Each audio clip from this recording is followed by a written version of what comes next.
Mesdames et messieurs, bonjour. C'est un réel plaisir pour nous de vous retrouver ce mardi 27 février 2024 pour parler des journaux, la revue de presse sur Horizon 3 Télévision. Nous commençons immédiatement ce matin avec ce sujet. La nouvelle est arrivée hier soir et les journaux en parlent ce matin. Hausse des prix des transports au Cameroun. La décision a été actée par le ministre du Commerce hier, Luc Magloire Bagatangana, après la décision dans un arrêté publié. Et le journal Émergence en fait la grande une ce mardi 27 février 2024. Transport urbain et interurbain, la nouvelle tarification désormais officielle. Dans un communiqué de presse signé hier, le ministre du Commerce a rendu public la nouvelle grille dont la base demeure le gré à gré entre les clients et les transporteurs, révèle ce matin le journal Émergence qui en petite fenêtre fait un arrêt sur l'ascension du Mont Cameroun avec cet arrêt fait sur ce drame survenu au cours de cette compétition. Comment un athlète kenyan a trouvé la mort? Les détails sur le sujet sont à retrouver ce matin dans les colonnes du journal Émergence qui fait également un arrêt sur le commerce extérieur avec la Corée du Sud dans le top 5 des fournisseurs du Cameroun et révèle ce mardi le journal Émergence dans sa publication de ce jour. Le quotidien gouvernemental Cameroun Tribune en grande une fait aussi un arrêt sur cette actualité concernant la hausse des tarifs de transport urbain et interurbain au Cameroun, transport urbain, périurbain et interurbain, les tarifs révisés. Le ministre du Commerce a signé hier, 26 février, un arrêté fixant les prix harmonisés des transports urbains par taxi, périurbain et interurbain par car et autobus sur l'ensemble du territoire national. Lire l'intégralité de la grille tarifaire. Elle est à retrouver, cette grille tarifaire, dans les colonnes du journal Cameroun Tribune, édition de ce mardi. En petite une, le tabloïd s'arrête sur la 9e édition de Promote avec cette information. Promote 2024, l'heure du bilan. Le bilan de cette édition, de cet événement important qu'a organisé le Cameroun il y a de cela quelques jours, est à retrouver, mesdames et messieurs, dans les colonnes du tabloïd Cameroun Tribune, édition de ce mardi 27 février 2024, Promote 2024, donc l'heure du bilan, indique ce matin le journal Cameroun Tribune qui rappelle de façon claire que le Salon international de l'entreprise de la PME et du partenariat a refermé ses portes dimanche dernier. L'heure pour les exposants de plier bagages, mais aussi d'ouvrir le cahier de compte si certains ont pu renforcer leur visibilité. D'autres ont noué des partenariats prometteurs. Le focus est à réaliser sur le sujet par le journal, sur le sujet par le journal Cameroun Tribune dans sa parution de ce mardi 27 février 2024. Et en sport, le tabloïd nous indique que concernant les Jeux Olympiques 2024, le Cameroun sera absent, nous indique ce matin ce tabloïd en nous disant Olympic Games qualifiés, Lioness Dream, Street, et révèle ce matin le journal Cameroun Tribune. Et à Douala, ce fait divers qui retient en haleine plusieurs personnes dans la capitale économique, Douala, réapparu 11 jours après le 14 février. Jules Oscati, 55 ans, désireux de réitérer son domicile dimanche dernier au quartier Tergal, sans s'expliquer sur sa longue absence, s'est heurté au refus de son épouse et de ses propres frères, révèle ce matin le journal Cameroun Tribune. Les détails sur ce fait divers survenu dans la ville de Douala, la capitale économique du Cameroun, sont à retrouver dans les colonnes du journal Cameroun Tribune, édition de ce matin. Info Matin. Et dans les kiosques journaux, en grande une, le tabloïd s'arrête sur le sujet relatif à l'augmentation du tarif du transport urbain et interurbain, même périurbain au Cameroun. Comment le gré à gré va dicter sa loi. Les nouveaux tarifs harmonisés obéissent à des niveaux plafonds sur l'étendue du territoire national et sont fixés ce 26 février par le ministre du Commerce. Par ailleurs, Luc Magloire Bagatangana, visiblement en phase avec les passagers dont il semble bien maîtriser le comportement, fait savoir que la négociation entre le client et le transporteur est la règle suivant l'itinéraire à parcourir. L'intégralité de l'arrêté du ministre du Commerce est à retrouver dans les colonnes du journal Pardon, Info Matin, édition de ce mardi 27 février 2024. Le drapeau de Carole Tamba est aussi dans les kiosques journaux et en grande une. Le tabloïd s'arrête sur les tarifs du transport urbain et interurbain avec la priorité à la négociation directe client-transporteur. C'est donc la substance d'une information qui a été publiée donc à travers un arrêté du ministre du Commerce signé hier, Luc Magloire Mbaga à Tangana, comme le révèle ce matin le journal. Le drapeau qui en pied de une s'arrête sur l'augmentation du SMIC, le salaire minimum interprofessionnel garanti, désormais 43 969 francs CFA pour les agents publics relevant du Code du travail, indique le drapeau. Le tri-hebdomadaire Le Soir de feu Armand Mianda est dans les kiosques journaux ce matin et en grande une. Le tabloïd s'arrête sur le transport urbain par taxi, périurbain et interurbain par car et autobus. Le gouvernement privilégie le gré à gré. Les textes rendus publics hier par le gouvernement du Cameroun fixent les plafonds à ne pas dépasser afin de protéger les populations contre d'éventuelles spéculations sur le terrain, indique le tri-hebdomadaire Le Soir en petite une. Le tabloïd s'arrête sur la revue mensuelle des données de performance et prévention primaire, mener des actions pour éliminer la transmission du VIH, de l'hépatite B et la syphilis. Ce sont en tout cas quelques actions qui sont initiées dans le cadre de cette revue mensuelle des données des performances de prévention primaire, comme l'indique ce mardi le tri-hebdomadaire Le Soir. Mutation de Georges Alain Boyemo est aussi ce matin dans les kiosques journaux. Mesdames et messieurs, le journal Mutation en grande une. Ce tabloïd revient sur le secteur des enseignants au Cameroun avec le corps enseignant, ses sanctions querellées. Le collectif des organisations des enseignants du Cameroun dénonce une vague punitive sur fond de bavures administratives et de règlement de compte des actions contentieuses initiées et un rappel lancé au seigneur de la craie, ça à se tenir prêt pour une grève générale, indique ce matin le journal Mutation qui donne les précisions sur le sujet en page 5 et en petite une. Le tabloïd de Georges Alain Boyemo revient sur l'augmentation des prix des transports au Cameroun. Également, cette distinction performance gouvernementale fou Calistius couronné, et il s'agit là du ministre par intérim des mines, de l'industrie et du développement technologique. Quel est le prix qui lui a été décerné? Quelles sont les raisons pour lesquelles il a obtenu cette distinction? La page 4 du journal Mutation revient plus amplement et répond à ces différentes interrogations. Le jour de Aman Mana, en grande une, le tabloïd parle du secteur des forêts et de la faune au Cameroun avec la criminalité phonique, près de 2000 pangolins abattus. Entre 2022 et 2023, 29 trafiquants présumés d'espèces sauvages ont été arrêtés au Cameroun durant cette même période. Auprès de 1271 kg d'écailles de pangolins ont été saisis. Les détails sur le sujet sont à retrouver dans les colonnes du journal Le Jour de Aman Mana ce 27 février 2024. En petite une, le tabloïd s'arrête, mesdames et messieurs, sur les Jeux Olympiques 2024.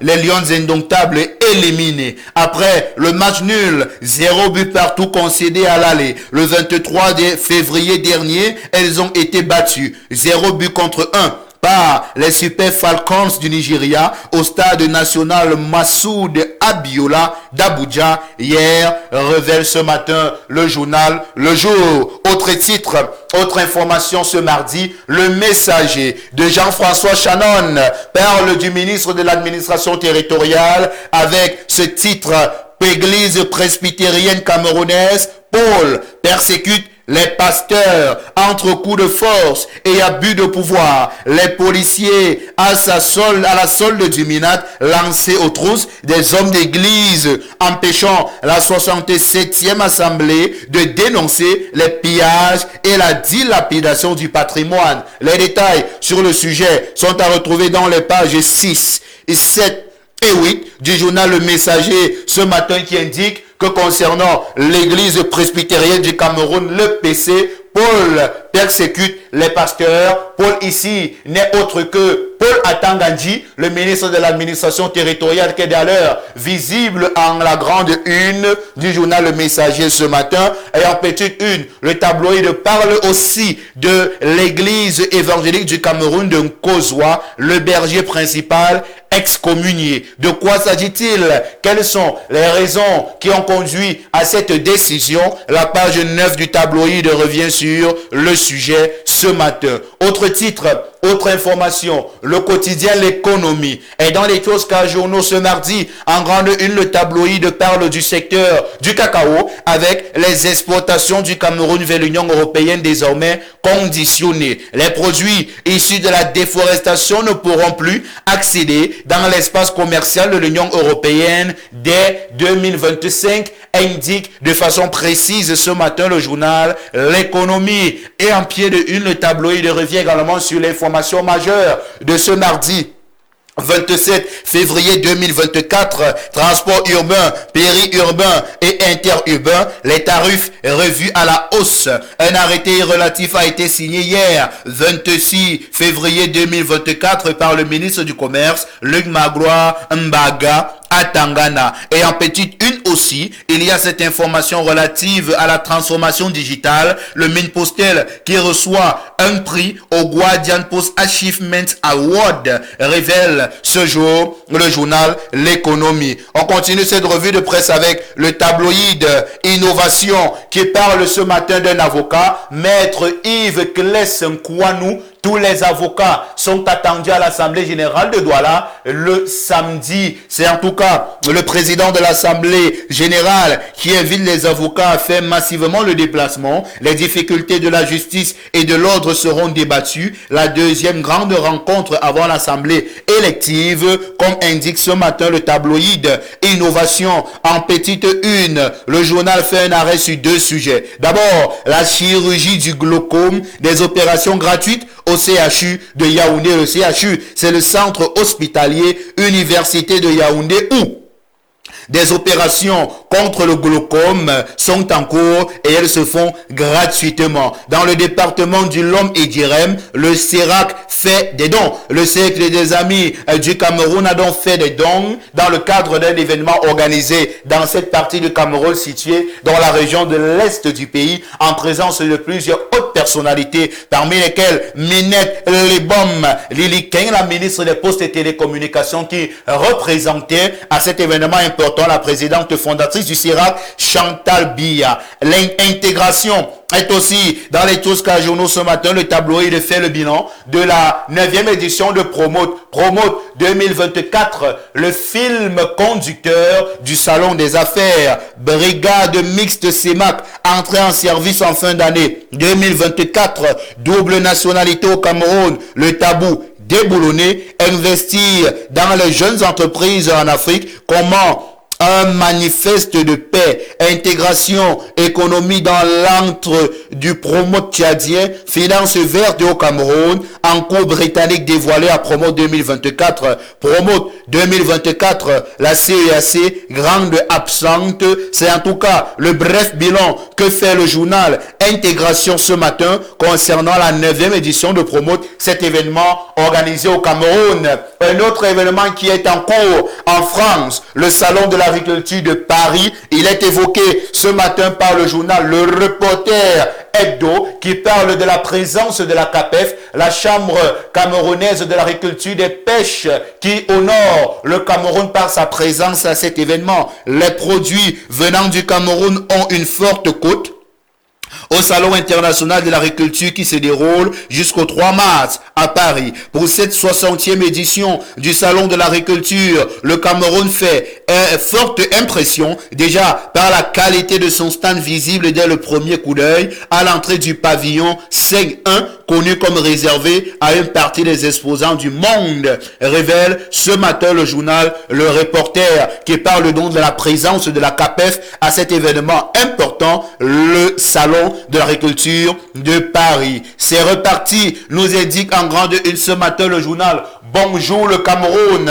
parlant du comité de développement de l'arrondissement de Ntui. Le tabloïd nous indique que le bureau de consultation en vue de l'élection d'un nouveau bureau de cette association que présidait Monseigneur Zachary Angoa, avec pour membres Monsieur Messina et Maître Messina, et Maître Essono, actuel conseiller régional pour l'arrondissement de Ntui, exprimera sa joie d'avoir en face de liste consensuelle une image d'unité, de maturité, de sagesse et surtout de responsabilité qu'a fait montre la population de Ntui. Engagement, action, résultat, une triptyque qui servira de fil conducteur des activités du nouveau bureau conduit par Norbert Bellinga. Un chantier énorme, mais pas impossible au vu de la forte jeunesse qui fait son entrée dans ce bureau et qui, pour beaucoup d'observateurs, est un atout, indique le journal Bonjour le Cameroun ce matin. En petite une, le tabloïd revient sur l'athlétisme, en petite fenêtre, l'athlétisme avec le sprinter camerounais Emmanuel Essémé bat son record sur 60 mètres à quelques mois des JO de Paris, indique ce matin le journal Bonjour le Cameroun. Écho du Parlement est aussi ce matin dans les kiosques à journaux. Le tabloïd revient sur la sortie de l'honorable Ngala Girard qui parle de l'explosion de la bombe en Nkambe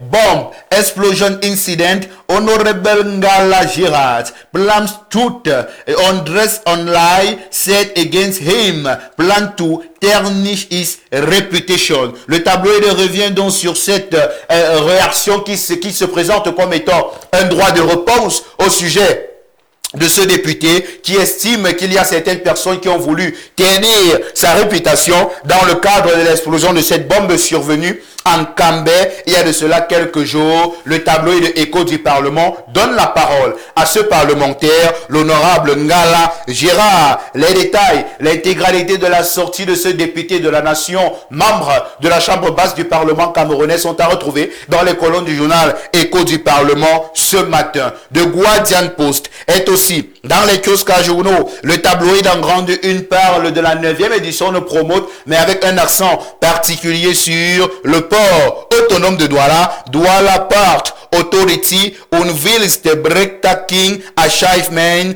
and one reform. Le tableau revient sur quelques réformes qui ont été présentées par le port autonome de Douala dans le cadre de cette 9e édition du salon Promote, événement qui s'est achevé au palais des congrès de Yaoundé. À Yaoundé, il y a des avancées, comme l'indique ce matin le journal Gouvernance Presse, qui, en grande une, parle du réaménagement de la voirie urbaine de la ville de Yaoundé. Luc Messi à Tangana est à pied d'œuvre. Le maire de la ville de Yaoundé a engagé les travaux sur 3 axes routiers depuis plus d'un mois. Pour veiller à l'évolution des travaux, le maire de la ville est descendu sur le terrain. Le 20 février 2024, les travaux affichent déjà un taux d'avancement de 13%.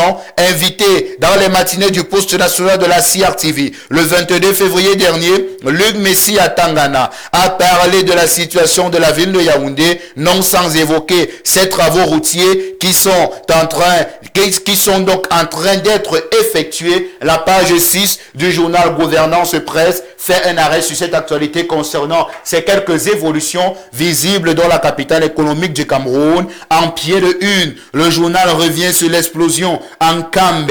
Justice pour les victimes. L'arrondissement du Ndonga Mantoum a été le théâtre d'une explosion le 11 février dernier, jour de la célébration de la fête de la jeunesse. Une bombe placée par les Ambazoniens sur le site qui abrite les différentes festivités a fait plusieurs victimes. Lors d'une conférence de presse à l'hôtel Djega Palace dans la cité capitale, des responsables de l'ONG Kavat, Maître Emmanuel Nchalai et Yvonne Ndjoka ont exprimé leur mécontentement et ont réclamé justice pour les victimes. Les détails sur le sujet sont à retrouver en page 3 du journal Gouvernance Presse Gouvernance ce matin. Pile ou face, en grande une, parle du sérail. Mesdames et messieurs, les dossiers du président. Code électoral astiquer les points saillants, révision de la Constitution, accorder les violons, remise des peines, élan de réconciliation nationale sont entre autres les dossiers qui sont sur la table du président si on s'en tient à l'information donnée ce matin par le journal Pile ou Face, dont le slogan est « Nul ne peut arrêter le vent de ses mains ». En pied de une, le tabloïd s'arrête sur l'Alliance politique pour le changement, une roue de secours pour sauver le soldat Maurice Kamto, indique ce jour le journal Pile ou Face dans sa publication de ce mardi 27 février 2024. La météo parle ce matin de cette information qui depuis hier a beaucoup circulé sur les réseaux sociaux avec ce titre « Sérail, la loyauté qui dérange ». Le ministre d'État, secrétaire général de la présidence de la République, est à nouveau la cible des appareils, des apprentis manipulateurs à la solde des ennemis de l'intérieur, inlassablement imperturbable et froid face aux attaques tout azimut. Ferdinand Gongo semble avoir une seule et unique boussole, Paul Biya, s'inspirant à l'observation de ces propos de Voltaire selon lesquels mentir, calomnier, il n'en restera toujours quelque chose, les commanditaires et de ces intox en série, à force de mentir et sans relâche, espèrent tirer un jour bénéfice de leur sale boulot, à savoir désattiser le pays, nous indique ce matin le journal La Météo. Le témoin de Francis Mbonga est plus explicite ce matin sur le sujet en publiant cette photo qui circule depuis quelques heures sur les réseaux sociaux. Fake news, le SGPR, victime de sa loyauté. Dans un contexte marqué par l'approche imminente des élections présidentielles de 2025, certains individus mal intentionnés, tapis dans l'ombre, tentent de jeter le discrédit sur l'homme de confiance du chef de l'État. Leur intention, fragiliser l'entourage du président de la République, indique ce matin le témoin qui va dans le même sillage que la météo en indiquant que ces affiches qui circulent sur les réseaux sociaux depuis hier sont des fake news, révèle ce matin le journal Le Témoin. Josué Annecy, en pied de une, le tabloïd revient sur le sport avec la FECA volée, Serge Abouem restauré. C'est la quintessence d'une décision rendue publique par la Cour suprême après une bataille juridique de plus d'une année, révèle le témoin de Francis Mbonga. On sort, mesdames et messieurs, de cette revue de presse avec le tabloïd de Terre Promise qui en grande une s'arrête sur la rémunération des agents publics. Le geste du président, indique le tabloïd Terre Promise, qui rappelle concernant la revalorisation de 5%, la rémunération mensuelle en revalorisant de 5%, la rémunération mensuelle de base des personnels civils et militaires et en augmentant les allocations familiales. Le président de la République, Paul Biya, a au moins symboliquement voulu faire en sorte que les répercussions des augmentations récentes des prix des carburants ne soient pas trop durement ressenties par ses compatriotes. En petite une, le journal revient sur l'administration de la justice avec l'urgence d'un recentrage à l'occasion de l'audience solennelle de rentrée judiciaire de la Cour suprême. Daniel Meko-Bensounet a appelé à recentrer les missions de la justice pour répondre aux exigences de l'état de droit. Et en pied de une, le tabloïd fait un dossier spécial sur la filière blé, en finir avec le tout importé. Comment cela sera possible? Quels sont les mécanismes qui seront mis en place pour limiter les importations du blé dans le cadre de la fabrication des produits à base de cette matière première au Cameroun, le pain, les gâteaux et autres? Le journal